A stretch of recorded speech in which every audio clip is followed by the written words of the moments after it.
भाइयों और बहनों, आप सभी को अग्रिम शुभकामनाएं श्री गणेश चतुर्थी की। लेकिन ये चर्चा केवल पर्व के दिन के लिए नहीं है, बल्कि हर उस दिन के लिए है जब हम जीवन में ज्ञान, विवेक और सफलता की खोज करते हैं। गणेश जी और ज्ञान का संबंध। भगवान गणेश को विघ्नहर्ता ही नहीं, बल्कि बुद्धि और ज्ञान के अधिपति भी कहा गया है। उनका बड़ा मस्तक हमें संकेत देता है, सोच को विशाल बनाएं। उनके छोटे नेत्र सिखाते हैं गहन दृष्टि रखें, और उनका टूटा हुआ दंत हमें याद दिलाता है, त्याग किए बिना सच्चा ज्ञान प्राप्त नहीं होता।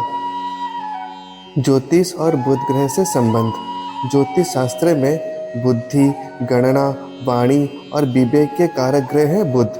बुध ग्रह ही शिक्षा, लेखन, विश्लेषण और तार्किक क्षमता प्रदान करते हैं। इसीलिए ज्योतिषाचार्य मानते हैं कि श्री गणेश जी बुध ग्रह के अधिपति देवता हैं। जब हम गणेश जी की पूजा करते हैं तो केवल आध्यात्मिक लाभ ही नहीं, बल्कि बुध ग्रह के शुभ फल भी प्रबल होते हैं, यानी कि शिक्षा, व्यवसाय, संवाद और निर्णय क्षमता में सुधार होता है। क्यों गणेश जी को पहले पूजते हैं?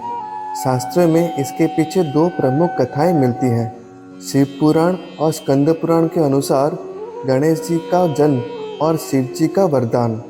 जब माता पार्वती ने स्नान की रक्षा के लिए गणेश जी को बनाया और शिव जी ने अनजाने में उनका सिर काट दिया, तब बाद में हाथी का सिर लगाकर उन्हें पुनर्जीवित किया। उस समय देवताओं ने मिलकर कहा कि इस बालक को विशेष स्थान दिया जाए।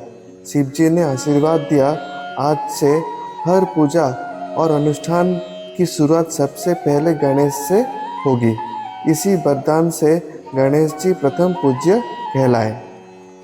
पद्म पुराण और गणेश पुराण के अनुसार माता पिता की परिक्रमा वाली कथा।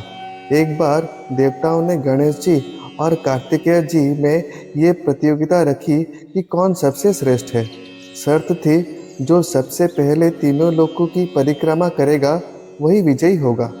कार्तिकेय जी अपने वाहन मोर पर निकल पड़े, लेकिन गणेश जी ने अपनी बुद्धि का प्रयोग किया। उन्होंने माता पिता शिव और पार्वती की परिक्रमा की और कहा, मेरे लिए माता पिता ही संपूर्ण ब्रह्मांड है। इस भक्ति और ज्ञान से वे विजयी हुए और उन्हें आशीर्वाद मिला कि वे प्रथम पूज्य कहलाएं।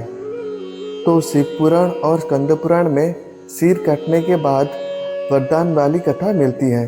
पद्म पुराण और गणेश पुराण में माता पिता की परिक्रमा वाली कथा मिलती है। ज्योतिषीय दृष्टि से गणेश जी का संबंध बुध ग्रह से है, इसलिए वे ज्ञान और विवेक के अधिष्ठाता है।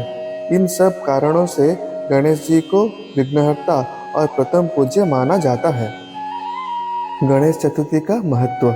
गणेश चतुर्थी का पर्व तो विशेष रूप से भाद्रपद मास की शुक्ल चतुर्थी को मनाया जाता है, लेकिन इसका संदेश केवल एक दिन तक सीमित नहीं है।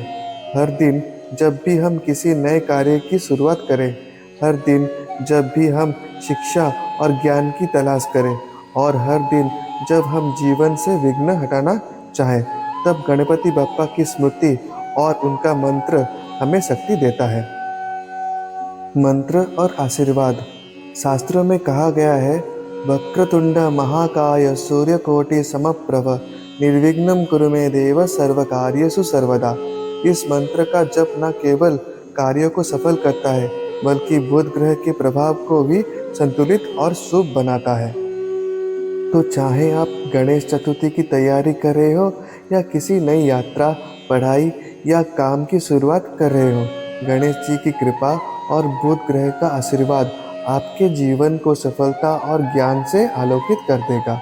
और भाइयों बहनों, हमारी एक छोटी सी विनती है, कृपया हमारे चैनल हृदय ज्ञान बाय राकेश को सब्सक्राइब करें, ताकि हम सब मिलकर अपने दिव्य लक्ष्य 1008 सब्सक्राइबर तक पहुंच सकें। आशा करता हूं कि आपको ये वीडियो पसंद आई हो। गणपति बप्पा मोरया, मंगल मूर्ति मोरया।